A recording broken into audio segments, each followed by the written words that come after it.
all the old Pixar movies and even Disney movies, they all had like a real villain that didn't get redeemed at the end. He wants a villain. A villain, like that a real doesn't villain. get redeemed. That's what our conversation came down to. I was like, so you want the villain to die in the end? You want the villain to like be demolished? Yes, I want the villain to Right, but you look at like WALL-E and it had you look at WALL-E and they had the real villain where he ended up getting exploded at the end of the film.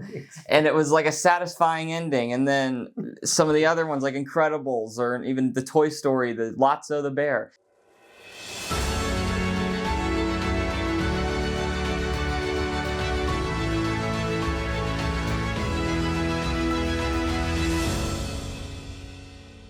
Alright, so if you guys like this video, make sure you give it a like, subscribe to the channel if you're new, and comment down below what you guys thought of Elio. And before we get started, I'd like to read a brief synopsis of the film. Elio, an underdog with an active imagination, finds himself inadvertently beamed up to the Communiverse, an interplanetary organization with representatives from galaxies far and wide. Mistakenly identified as Earth's ambassador to the rest of the universe, he starts to form new bonds with eccentric aliens while discovering who he's truly meant to be. Elio. Yes, so we're going to give our initial thoughts on the film, then we're going to go into our Blockbuster Trio, which is 3 things that we liked about the film, the cutting room floor, which is things that we would change about the film or leave out, and then we're going to give it a rating at the end, and then tell you whether you should see it in theaters, wait for streaming, or skip it altogether. Perfect. All right, you can get started with our initial thoughts. All right, initial thought. It was okay. It was safe for Pixar. Yeah. It was a bit predictable, but it was good enough to not disappoint me. So I just kind of, and look, everybody felt the same way. You walked out with kind of similar thoughts. Mom walked out. I said, what'd you think? She said, Callie, it was okay. Everybody in the family just agreed that this was, it was fine. It was fine.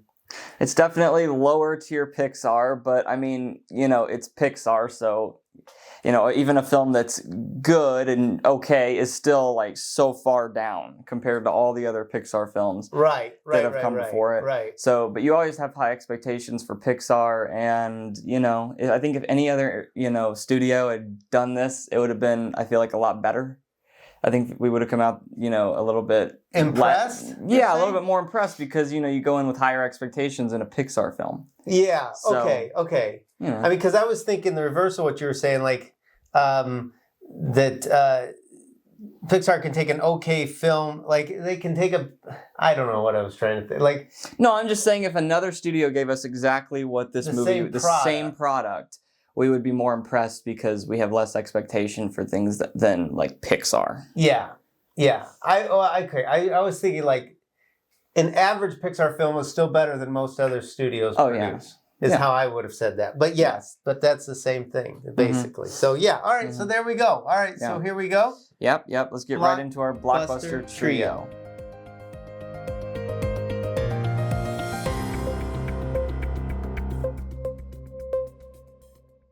All right, you can kick us off. Okay, Blockbuster Trio. I'm going to kick it off with, there was this phrase that kept coming up in the movie, okay, bye, I love you.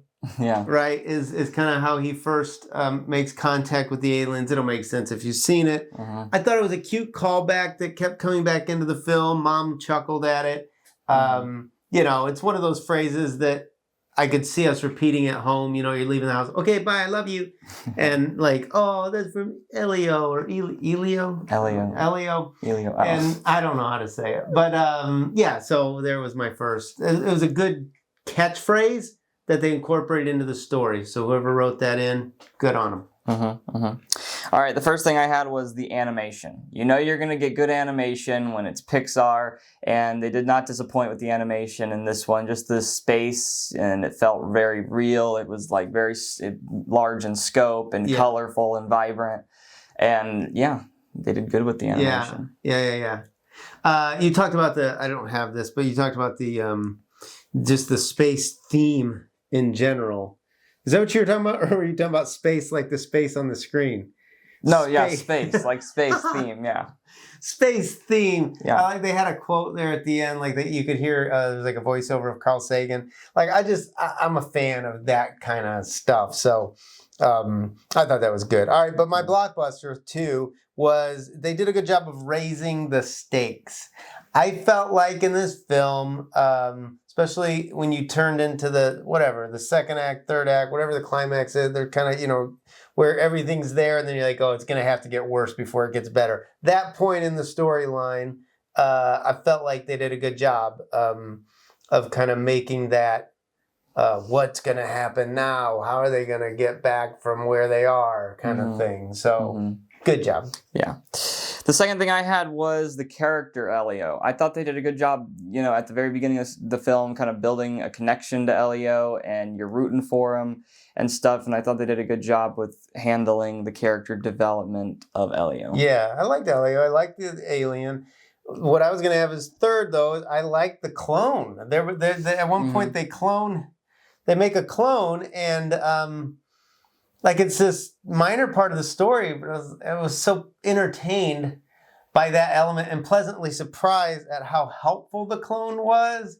Because I think we commented when we were going, like, most clones that I know of in movies are like evil in nature. They're like, oh, the dark side of you. Like it's they're gonna clone you and you're gonna get to see the antithesis of who you are. But in this one they didn't. It was like a friendly clone. Yeah.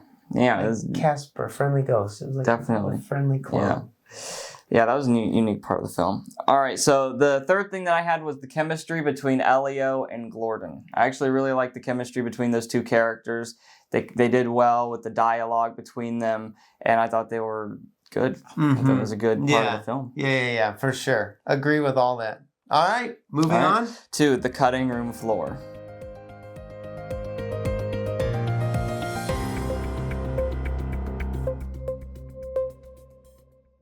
All right, I'll kick us off here. So, the first thing that I had for the cutting room floor is I said there were very few laughs.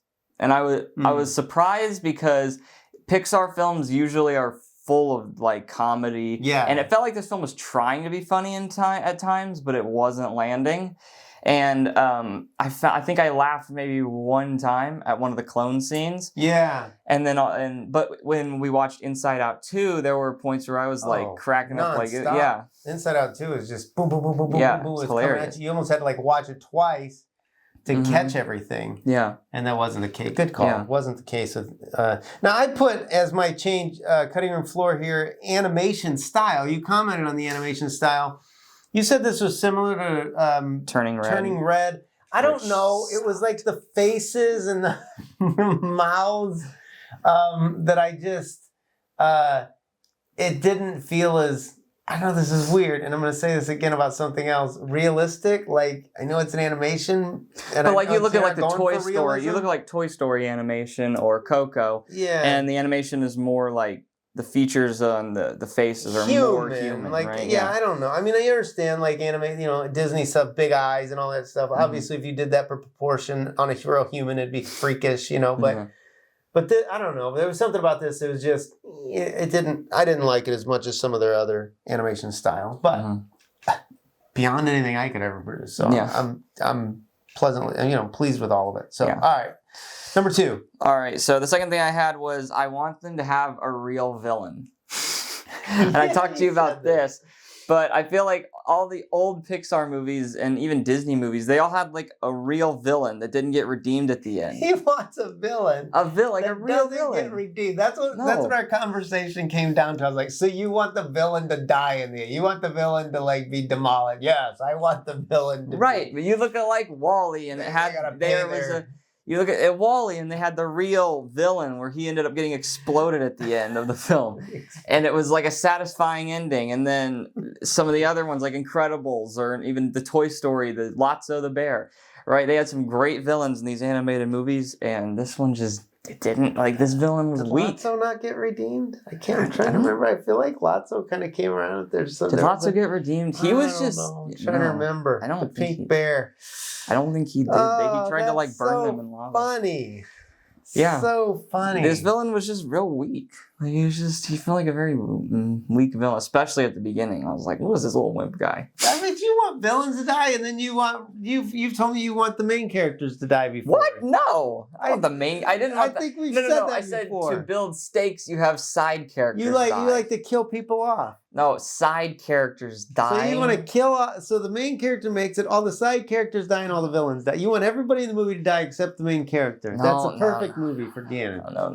No, some of the side characters need to die so that you have stakes. You need to build stakes, okay?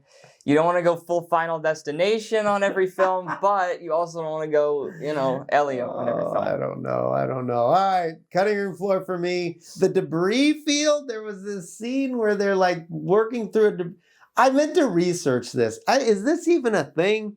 Is there out in outer space? Have we put so much junk in outer space? There is. That there's a debris field around our planet? Is that like it wasn't enough for us to pollute our planet? We had to pollute space? Is that happening? Oh, yeah.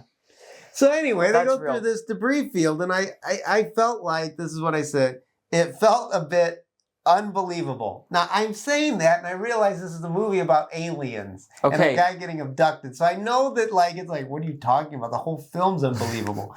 But there's just something that happened to me in that moment when I'm watching the film, and they're, zipping through this debris. I'm like, they kind of lost me at this point. When they started receiving receiving word from Earth all around the planet, I'm like, that's so unbelievable. That's what I'm saying. They were working through the debris field by getting help from France and Germany and whatever. But it was just like everybody just happened to be telling them exactly where everything was. And they're like, oh, and I'm like, they couldn't even respond that quickly. So that's what I'm saying. It was but I realize the film is unbelievable. You have to suspend disbelief, right? But it just kind of went too far for me. I was like, okay, this just got weird real quick. Mm-hmm. That's what I'm saying. All right. Yeah. All right. The third thing that I had was this was a very generic film. It was very predictable, formulaic, and you just you knew what was going to happen before it happened, Yeah. And it just... Yeah, it's hard to get too invested when you kind of feel like you've already thought through the whole thing. Yeah. Okay, so the third thing for me then was the slow-mo. There were a couple scenes where they did slow motion. I was like, I don't know that I've ever seen... I mean, I guess I've seen animate, do slow motion. Incredibles probably did. It was the way they used a slow motion to kind of create tender moments, or really draw you in emotionally. But it was it just didn't work for me. I don't know. There were two places I was like, that was a weird use of slow mo for me. Mm-hmm. I don't know what else to say other than go back and watch it again to just kind of see it, but that would be the last thing I'd say. I would have left the slow-mo on the cutting room floor. Okay. So, there it is. All right, so let's go ahead and give it a rating. Okay. I rated this thing 7, and what do we want to do? Aliens? Sure, 7 aliens. 7 aliens. Okay, we'll probably do Glordons. Glordons, 7 Glordons. 7 Glordons. And then I'm doing 6.5 Glordons. I'm going to cut a Glordon right in half. All right. So, I think that you should wait for streaming. I definitely think you should wait for streaming. Yeah, I wouldn't race out to the theater for this one. I mean, we did. But nobody for is. This, but nobody is. Nobody is. And if you got a Disney Plus subscription, I guess that's where you'll catch it. Mm-hmm. Otherwise, I could almost say pass on this one. Yeah, I mean, it's forgettable. It's okay. It's very forgettable. It's just okay. It's okay. It's good. It's cute. It's fine. All right, there it is. All right, if you guys like this video, make sure you give it a like, subscribe to the video if you're new, or subscribe to the channel if you're new. Yeah. And comment down below what you think of Elio. What? We got another one coming. 28 years later. 28 years. We're going to see that this weekend as well. So if you were into this film, you'll be into 28 years. Different audience. Okay, there we go. All right, we'll see you guys next time.